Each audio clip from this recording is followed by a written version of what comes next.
What is up, guys? This is Lord V here, and today I'm going to be going over an ability breakdown and a how to use guide on my favorite champion in this entire game, Miss Daisy Johnson Quake.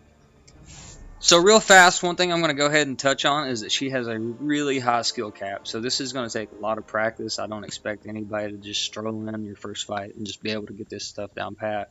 It's going to take time, it's going to take effort, but the payoff is so worth it.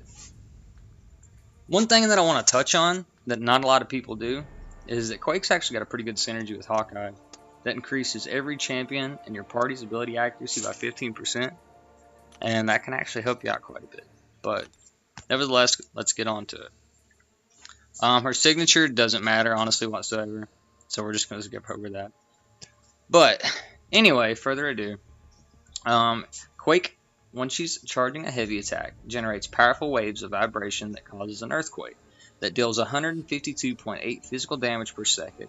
It inflicts a concussion that reduces their ability accuracy by 100%, and while she's generating an earthquake, her aftershock scale goes up 1 point every 0.48 seconds.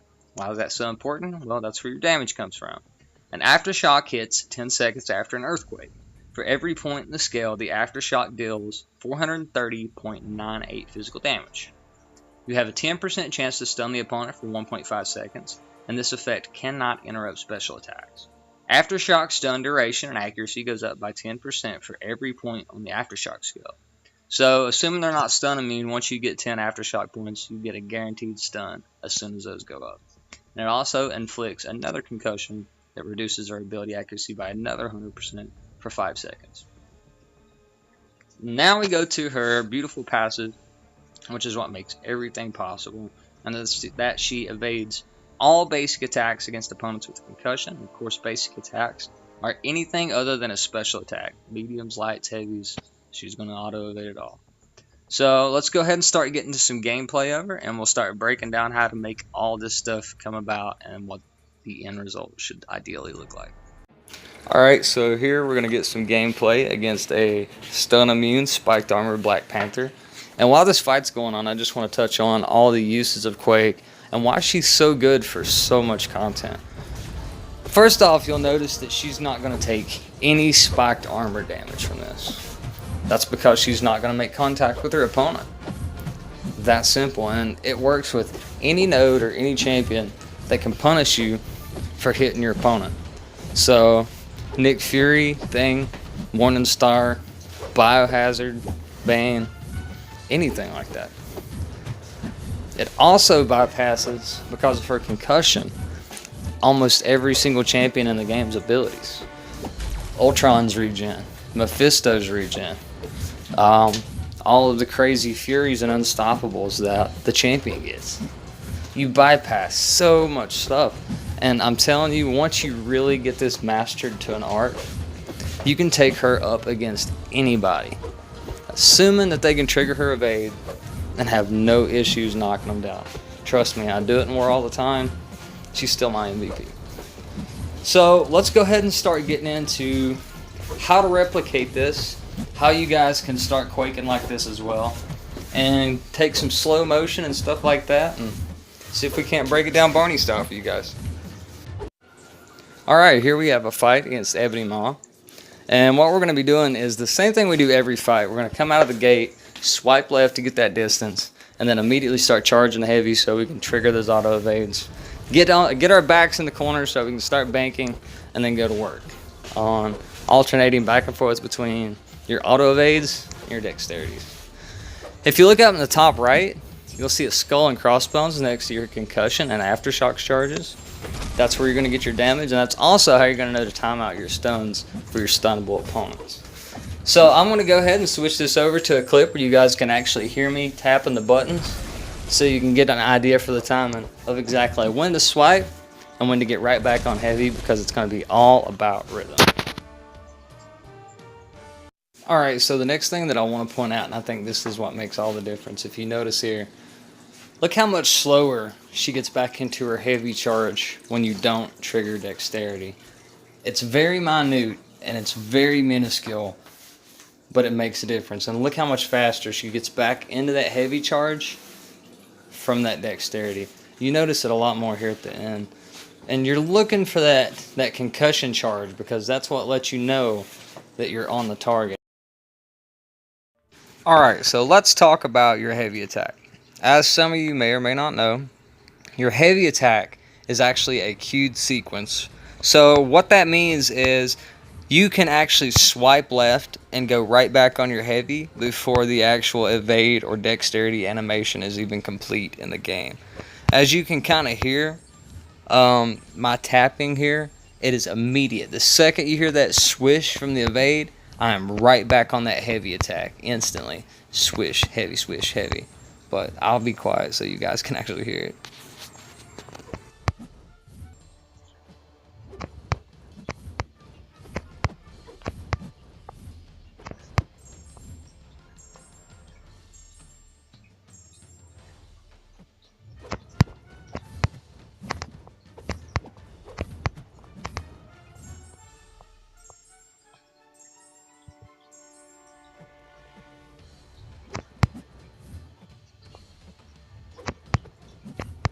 One key thing that makes this all extremely possible is understanding your opponent's different attacks.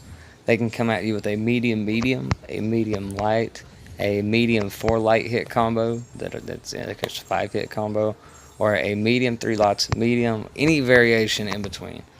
So understanding the differences in all those attacks and the timing of all those attacks is absolutely imperative to being able to be efficient at this. You have to be able to determine if they're throwing light attacks, if they're throwing medium attacks, and that's part of the thing that it just comes with experience of doing this, because you have to know exactly how many times that you're going to have to swipe back in order to evade all those attacks, because if they only do a 4-hit combo and you mess up or something like that and accidentally swipe back one more time at the end of it, you can eat a punch in the face. So that is something to always be cautious and aware of. Alright, so you heard me in the first of this video talking about a rhythm. And I'm going to see if I can explain that a little bit more so you guys can actually get your counts down right and understand exactly what you should be going for. So the rhythm that you want to try to follow for a basic 5-hit combo is, every time I say heavy, you got to think you're going to be auto-evading, is heavy, dex, heavy, dex, heavy. And then that's going to create a little bit of a pause in their animation because they just finished their 5-hit combo. So after that 5th heavy, or excuse me, that 5th hit and that 3rd heavy, you're going to go heavy again. So in total, heavy, dexterity, heavy, dexterity, heavy, and then right back on heavy, rinse, wash, and repeat. Heavy, dexterity, heavy, heavy. That's the hardest one, because if after that last heavy, you go back into another dexterity, you're probably going to catch a punch to the face. I've done it many times. It was super frustrating whenever I first started learning this.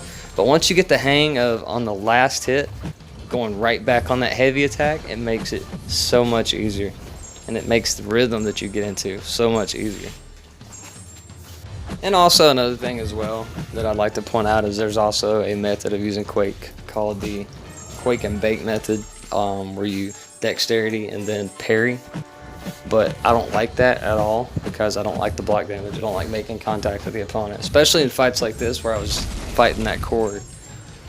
I actually parried about a quarter of the way through the fight. You can go back and watch it, and he instantly shrugged it off because of his rock shield charges, not counting the fact that he's constantly going unblockable. So I really don't like the Quake and Bake method. I feel like it builds up bad habits, and you're really not getting the most out of your champion.